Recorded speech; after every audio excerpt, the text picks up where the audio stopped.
Well, these are today's figures, just in case there was anyone still in any doubt if we're heading into a difficult winter.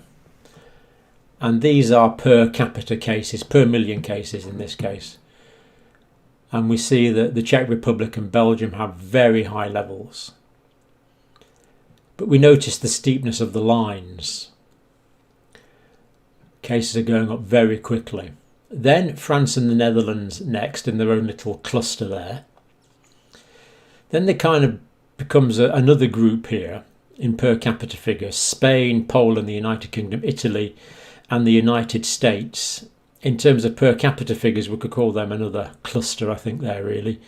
The United States is at the bottom, so less cases per capita per day in the United States than all these countries above, but slightly more than Germany and slightly more than Sweden. But Germany just recently announcing it's going into effectively another short-term lockdown from Monday. So they are the increases in cases that we have at the moment. Now, you are very welcome to this video, as you always are. Now, what I'm going to do now, I've actually done this briefly on a TV interview, but it was so rushed, it's just frustrating and it's hardly worth bothering with. So I want to do this properly now. But for those of you really boring people out there that don't want to go through this in detail, the bottom line is I'm going to give you, in terms of long-term immunity, because there's a lot of scare stories about this. People are saying you're only going to be immune for a few months and we're going to be reinfected and the antibodies go away. There's a lot of disinformation about this. So what I'm going to do is give you things directly from scientific papers. But the main takeaway message from this video is that people who were infected with SARS coronavirus type 1 back in 2003, in the first coronavirus pandemic that was curtailed fairly quickly, only about 8,000 people were infected. But the point is, the memory T cells that people acquired in 2003, they still have now and are still active. And those memory T cells give people, we believe, immunity against SARS coronavirus 1, 17 years later. Now, we don't know that because there is no SARS coronavirus 1 in the world. It's gone. But those SARS coronavirus 1 memory T cells that these people have are active against SARS coronavirus 2. Now, it doesn't change world epidemiology very much because, as we said, only about 8,000 people were infected with SARS coronavirus 1. But it does show this long-term immune response. Now, there's still argument, there's still debate. So what I want to do is go to the scientific evidence and give you what I've got on it. And I am very optimistic about long-term immunity, and this is the reason for it. So if you're boring, if you've got something better to do, trot off and do it. If not, I would love to have you, and we'll go through this in a bit of detail. It is remarkably interesting, actually, and very, very hopeful. Now, Coronavirus antibody prevalence falling in England is the title of the paper, and this is part of the REACT study. Now, the REACT study is an ongoing study, and it's how people react to the virus. So they get the virus, how do they react? And of course, the immune system reacts by producing antibodies, which are the immunoglobulins, which are the immune proteins, important in many forms of infections, as we know. Now, this is carried out, this study, by Imperial College London and the Ipse Mori polling people. And if these Ipse Mori people, these polling people, know anything, it's how to pick a random sample. So this data is pretty good. I'm pretty comfortable with the quality of this data. They've taken antibodies, the finger prick antibody tests, from 365,000 people. And they've got well over 17,000 positive tests back. So this is big sample size stuff. This is good quality quantitative science. Now, interesting, first thing to notice, 30% of the people that tested positive for the antibodies did not report any symptoms. So this is giving a 30% asymptomatic rate. These people had the antibodies. They'd definitely been exposed to SARS coronavirus 2, which causes COVID-19, but they'd had no symptoms. They'd been asymptomatic. So slightly higher level of asymptomatic people than we had thought. encouraging in one way, but a problem in another, because they could be going around their daily lives, feeling fine, yet infecting others. Some of them could even have been super spreaders, we don't know. But that's sort of interesting 30% asymptomatic there. Now this study went on for a good 3 months, slightly more, 20th of June to the 28th of September. So quite a long study. And it was in 3 rounds. In other words, they did blood tests at the start, blood tests in the middle, and blood tests at the end to detect for the presence of the antibodies to SARS coronavirus 2. Now, there was a decline between round 1 and round 3 in all age groups in the amount of antibodies. This simple prick test, finger prick test, just tests for the presence of the antibodies. They're either there or they're not. And the decline was largest in people who didn't report a history of COVID-19. So the antibodies were falling away more quickly in people who had asymptomatic disease. And this is the first thing that really pricked up my interest and gave me a lot of hope. Because what seems to happen is someone gets this virus, and hopefully normally the T cell response gets rid of it really quickly before the body's had time to make antibodies. If the T cell response doesn't get rid of it really quickly, the body goes on to make antibodies, and hopefully the antibodies will get rid of it. So already you can see that antibodies are there in people that probably have longer lasting illness, and the amount of antibodies in people that are sicker is also higher. So antibodies already might be a sign of failure of other aspects of the immune system, such as these memory T lymphocytes that are so important, as we've looked at quite a few times on this channel, at eradicating virally infected cells. They're called cytotoxic T cells. They will just kill virally infected cells, and other cells will do the same, such as the large lymphocytes, which are the natural killer cells, the NK cells. So already it's encouraging. So the antibodies dropped off quickest in people that were asymptomatic, probably because they had less antibodies to begin with, probably because the T cells had got rid of the virus and stopped them getting the clinical features in the first place. So already I've kind of downplayed the importance of antibodies in this infection. Asymptomatics, people with no symptoms, the antibodies dropped by 64%. Between round 1 and round 3, so a very, very quick drop off in antibody levels.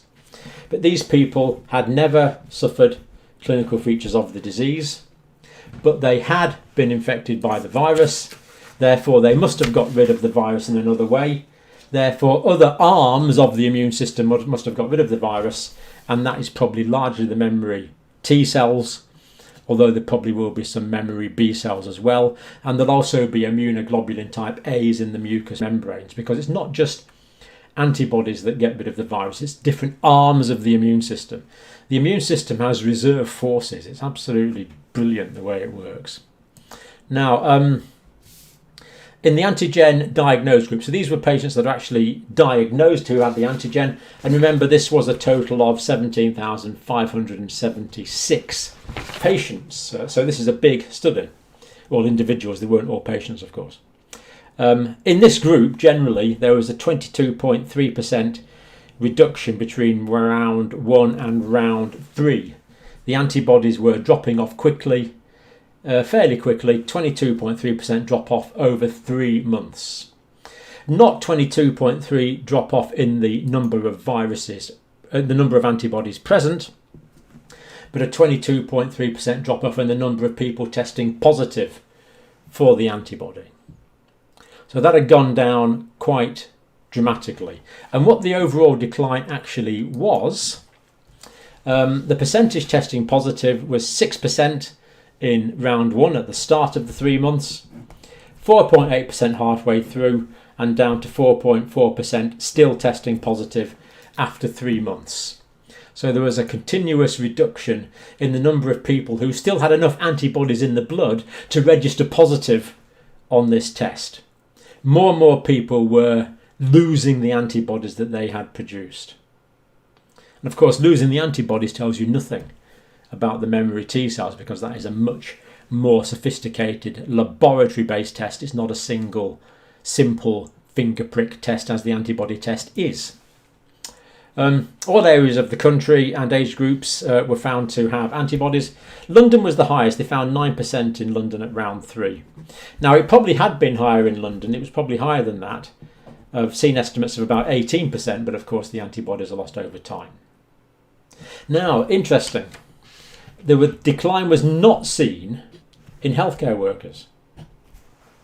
And yet these healthcare workers had not reported getting sick again. So in other words, healthcare workers, nurses and doctors, they went to work, or via some other way, they got infected with the virus. They made antibodies. They had their antibodies checked, and then 3 months later, the antibodies, the same proportion of healthcare workers, also tested positive for antibodies. Now, is there some reason why healthcare workers should carry on making antibodies longer than anyone else? Of course not.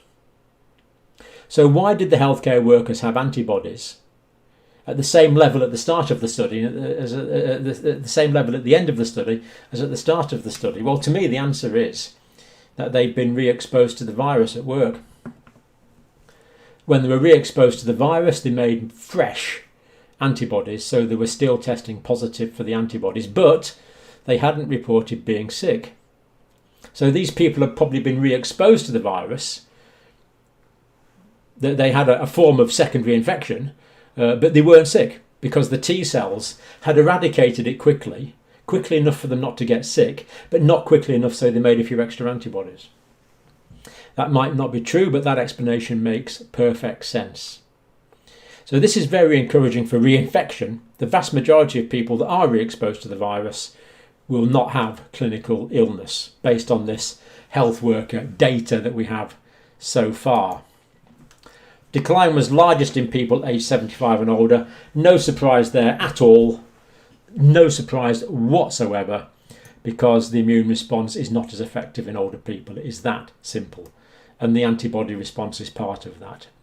Again, it tells us nothing about the T cell response in older people. We would expect it to be less effective than in younger people, but this study simply does not report on that, so we don't know.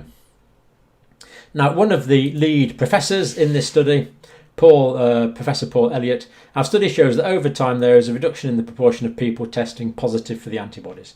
So this is not testing for the number of antibodies, it's the proportion of people testing positive for the antibodies. So that's what he says, that makes sense. Testing positive for antibodies does not mean you're immune to COVID-19. Interesting. He's saying they have no evidence that antibodies are conferring immunity. Don't want to put words in his mouth, but that's interesting that he's saying that. It remains unclear what level of immunity antibodies provide or for how long this immunity lasts. Okay, that is true. He's going by the scientific data. But I'm going to give evidence that indicates he's being somewhat pessimistic there. If someone tests positive for antibodies, now this is important, I agree 100% with this. The professor again, they still need to follow national guidelines, including social distancing, getting a swab test if they have symptoms, wearing face coverings. In other words, they have to behave as normal because there's a lot of things we don't know yet. So I agree completely for that. Now, what are the implications here for immunity? Now, this is where it gets really interesting. And first we have to do a little bit of revision and go back to the first coronavirus pandemic. Started in November 2003, it was all wrapped up. No, started in November 2002, it was all wrapped up by 2003. So just a bit of revision on that. That's the SARS. It's the SARS, and it's a coronavirus. And that's all it's called. But what I like to do is call it the SARS coronavirus 1 to differentiate from what we have now, which is the SARS coronavirus 2. Now, this infected about 8,000 people around the world. At least, of course, there was many more than that. Again, many weren't diagnosed. 774 deaths. But the big difference with the SARS coronavirus 1, as I call it, the big difference is that people shed most virus when they were most sick. So you could see people that were sick and isolate them, and it was much easier to contain this virus, and it was contained.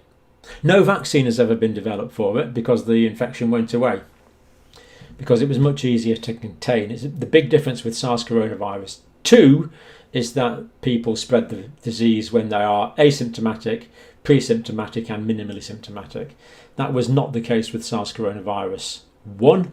In 2003, it was spread mostly by the sickest people. So once that was realised, it was relatively easy to isolate the sickest people. Now, the virus, as we said, it only was curtailed 8,000 people. Started in Guangdong in southern China. It must have flown its way to Toronto, Hong Kong, Taipei, Singapore, Hanoi in Vietnam. So got to Canada in Vietnam, but it was curtailed. So that's interesting. That was 2003. Now, why am I telling you about that? Well, there's been studies done. SARS coronavirus 2, specific T cell immunity in cases of COVID-19 and SARS. And when they say SARS there, they mean SARS coronavirus type 1. That's why it gets a bit confusing. I wish they'd call it 1 the same as me. So SARS coronavirus 2, that's what's causing the current COVID-19 pandemic. SARS, plain old SARS, is what caused the 2003 pandemic, what I call SARS 1 to differentiate it from SARS coronavirus 2. Published in Nature, very prestigious. Memory T cells induced by previous pathogens can greatly influence future infections. So without going into the immunity in great detail, these memory T cells are white blood cells that will recognise the presence of virally infected cells and eradicate that cell. Therefore, eradicating the viruses, therefore there's no living viruses to spread the infection. So massively important memory T cells. And they are memory cells. They're called memory cells because they can remember infections years and decades later in some infections. Now, individuals convalescing from SARS, convalescing from COVID-19. Now, they took 36, they found 36, number was only 36 here, but all had N protein. Now, the N protein is the nuclear capsid. So what you have in the virus, you have the RNA in the middle, then you have this the capsid round about it, then you have the spikes, the infectious spikes sticking out of it. So what they found was the people who'd had COVID-19, SARS coronavirus 2, all of those patients in this study, I know it's a limited study, but it's difficult tests.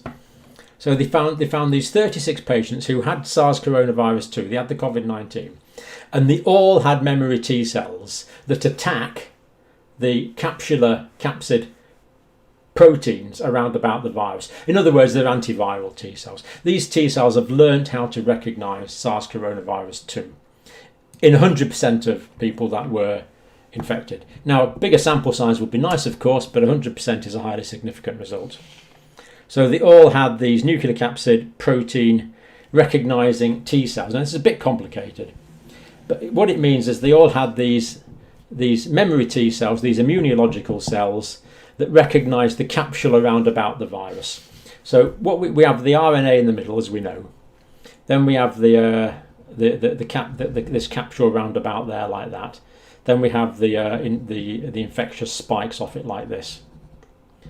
So these memory T cells are recognising the proteins that make up this capsid round about here.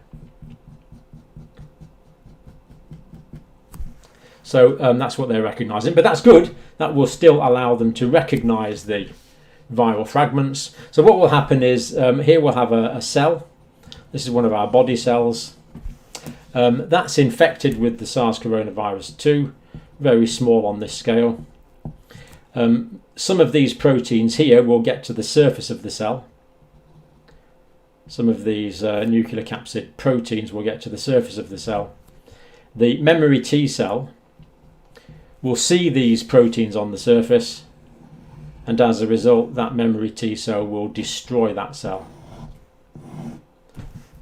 It's just respond. So which proteins in the virus it responds to doesn't matter too much because it's going to take out the whole cell anyway. So that was the case in SARS coronavirus 2, causing the current pandemic. All the patients developed memory T cells. So that's good. Now, what about patients who recovered from SARS coronavirus 1, as I call it, COV1? In other words, the 2003 outbreak, SARS coronavirus 1, 2003.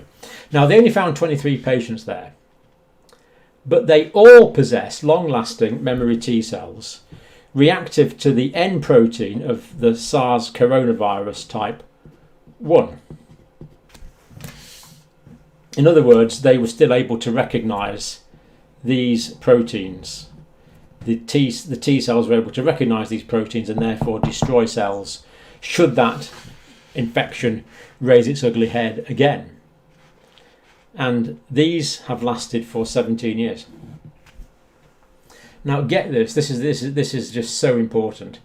The last people to be infected with SARS coronavirus 1 was in 2003. Since then there's been none. There's been no infections. So we know they kind of developed it 10 years ago because SARS coronavirus 1 didn't exist then. It wasn't in the world. So these memory T cells have lasted for 17 years. 17 years. They display robust cross-reactivity with the N protein of SARS coronavirus 2. In other words, the T cells in these 8,000 people or so that were infected with SARS coronavirus 1 way back in 2003, the T cells that they have produced will give them immunity against SARS coronavirus 2, the current pandemic. Now, we don't know that for sure. We haven't done the experiments, but the robust cross-reactivity would indicate that these people are immune to the current pandemic because they had this infection way back in 2003, and this immunity has lasted for 17 years. And the study authors said we also detected SARS coronavirus 2 specific T cells with individuals, as I've gone on to the next piece of paper,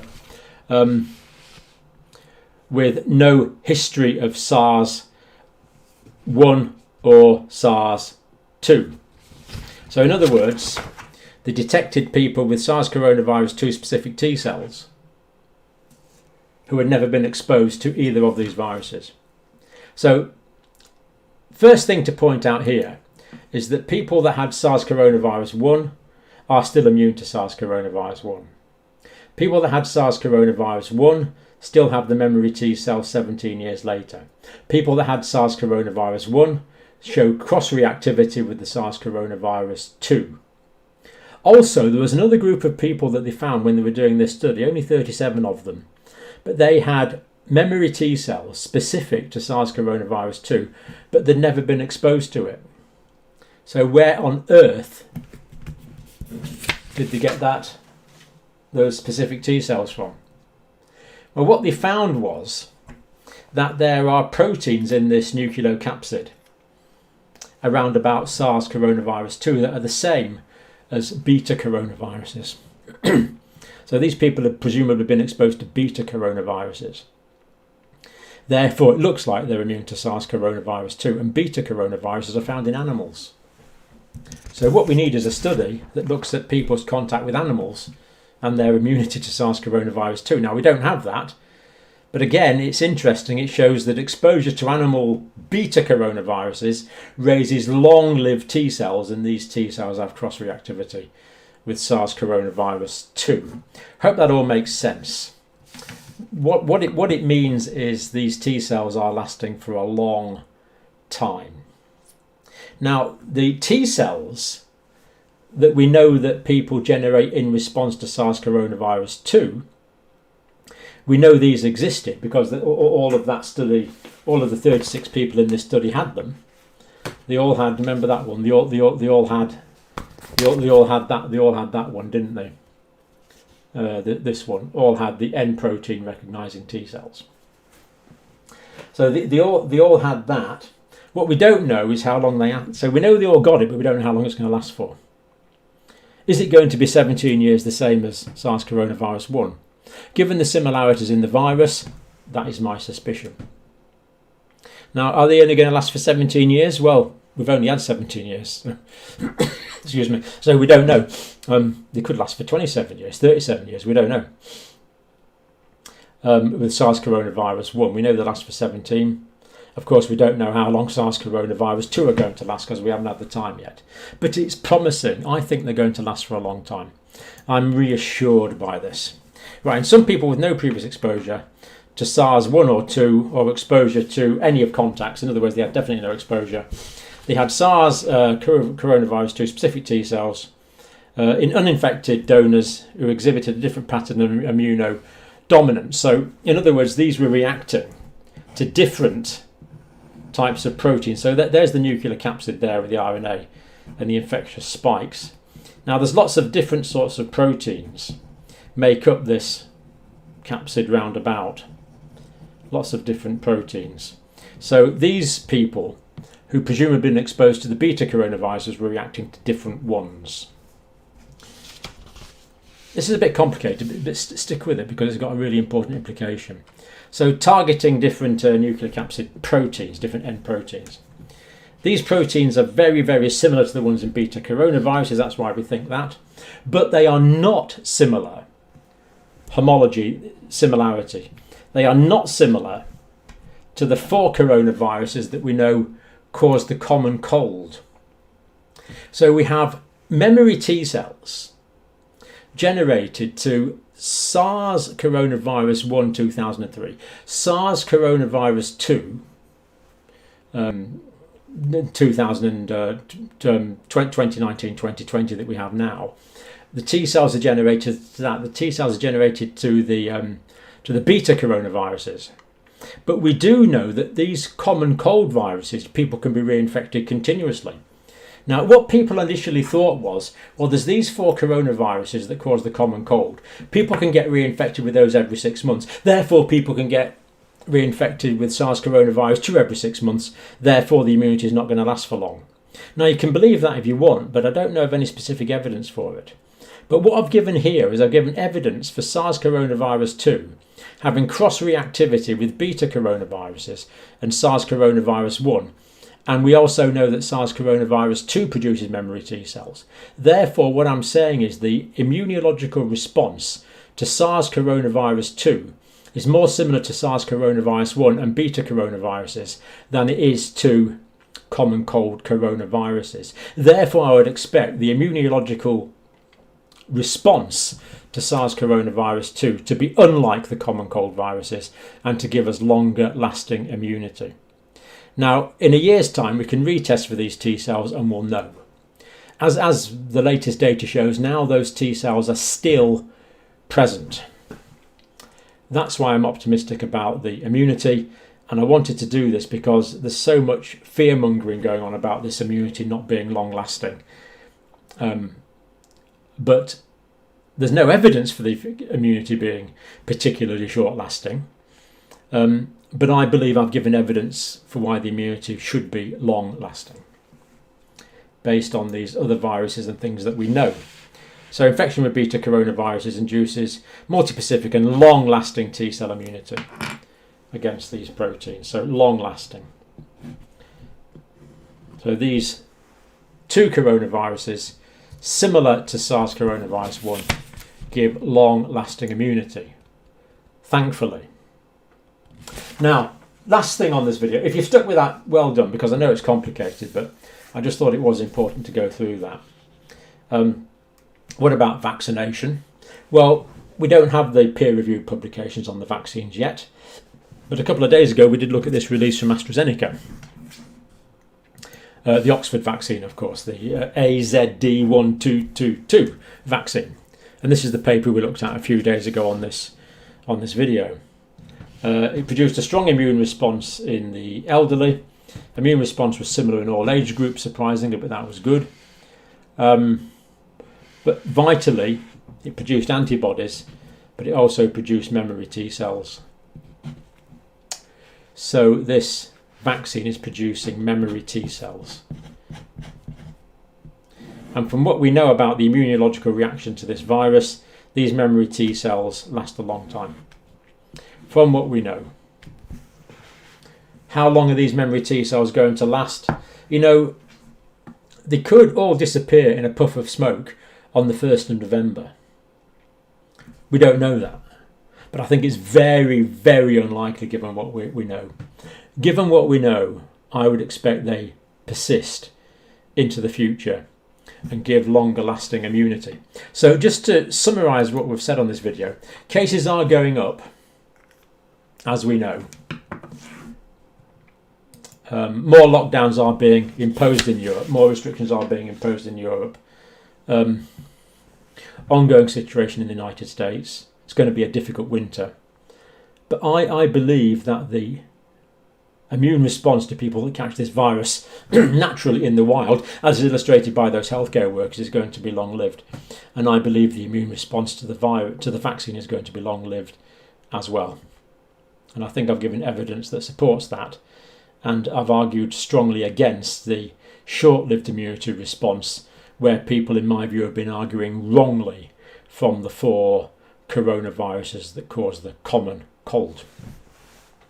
Right, well done. So I still believe this time next year this virus is pretty well going to be history. There could be a few years where we get it for a couple of years yet, but I think it's going to go away like SARS coronavirus 1 did.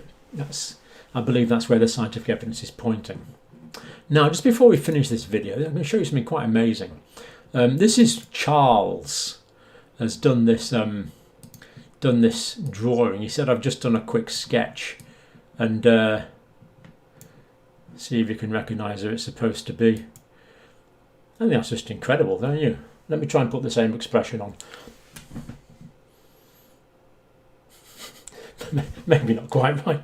But anyway, I just thought that was an incredible... you know, I've tried drawing people before, and let's just say I destroy all the evidence as quickly as possible. To actually draw someone who looks like someone is just incredibly difficult. So thank you for that, Charles, and I will put a link to Charles's Instagram if you'd like to browse some more of his absolutely excellent artwork. Thank you for watching as always. If you've stayed to the end of this one, well done. And I hope you do feel, well, you're going to feel concerned for the short term, but I do hope you now feel more optimistic about the long term, as I do.